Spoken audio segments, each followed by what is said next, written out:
To use Viper effectively, you want to learn a few of the key lineups for throwing her toxic screen and poison gas cloud.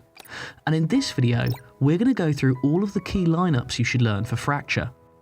This is still a new map, but it's not too soon to learn your lineups.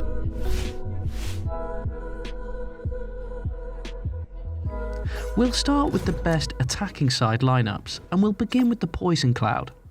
Here is the lineup you want for a default plant on the A Bombsite. It's not the easiest lineup to execute, even for Viper mains. However, it's a very useful lineup to know. This Viper snakebite will land on the natural plant spot, making it harder for the enemies to defuse the spike.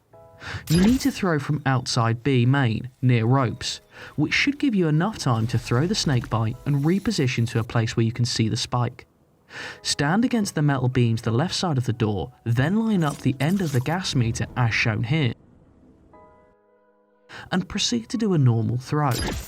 Okay, and here's another lineup for the A Bombsite. This one is much easier, and I'm certain all of you Viper mains will have no problem executing it to perfection.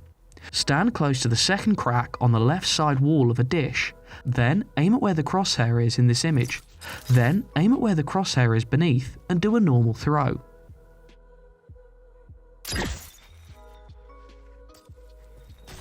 Our final lineup for the A Bombsite is for topside.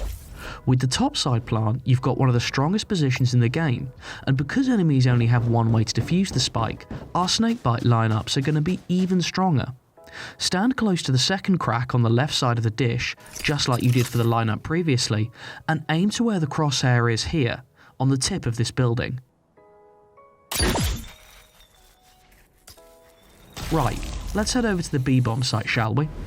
This first one is a lineup all Viper mains will enjoy.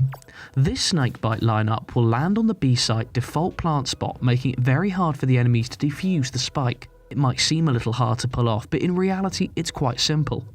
Stand in the middle crack of the wall on B tree that is behind the toolbox. Then place the HUD of your snakebite on top of the iron beam that is located to the far right, just like you can see here.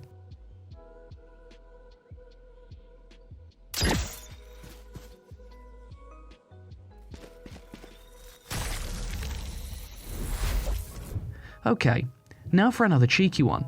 This time against the B Bombsite safe plant spot.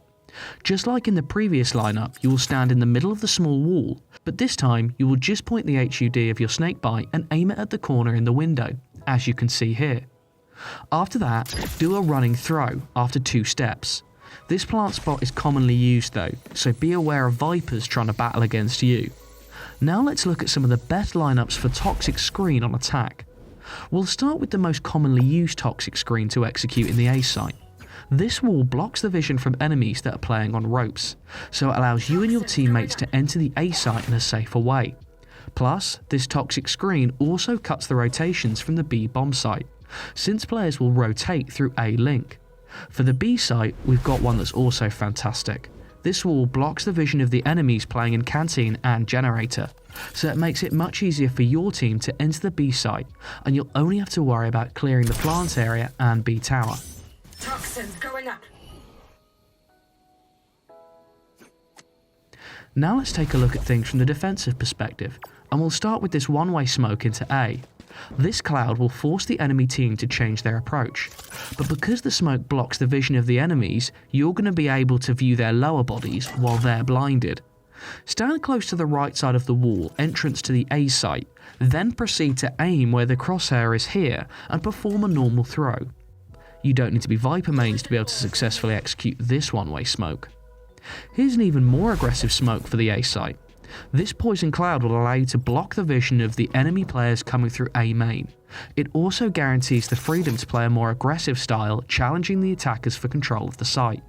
To throw this one, line up the HUD with the right side of the door, just like seen here, then do a standard throw.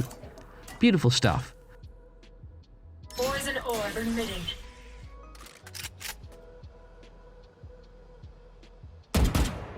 Now let's look at some defensive toxic screen lineups to end on. This first one will block the enemy vision of the A site, which makes it hard for the enemy players to enter the A site and forces them to stop their rush, or to push the toxic screen, thus becoming vulnerable. This next one will be great against players in the arcade looking over B site. This toxic screen here will block the vision of B arcade from the players at A bench. It also is very useful in that the players defending on B tower are going to have an easier job. And to end, an aggressive lineup for the B side. This throw will allow you to gain control of B main and also orb control, and it will force the enemies to use a lot of utility in order to regain any control. It also gives you a lot of information since you'll be playing a very advanced position on the map. That was all for our Viper lineups on Fracture today. If you want to know everything about Fracture, from the callouts to how to play the map, be sure to check out our Fracture map guide on our Valorant section over at TheGlobalGaming. Until then, drop us a comment if you think we forgot any of the best lineups, and drop us a like and subscribe if you're feeling generous. Until next time.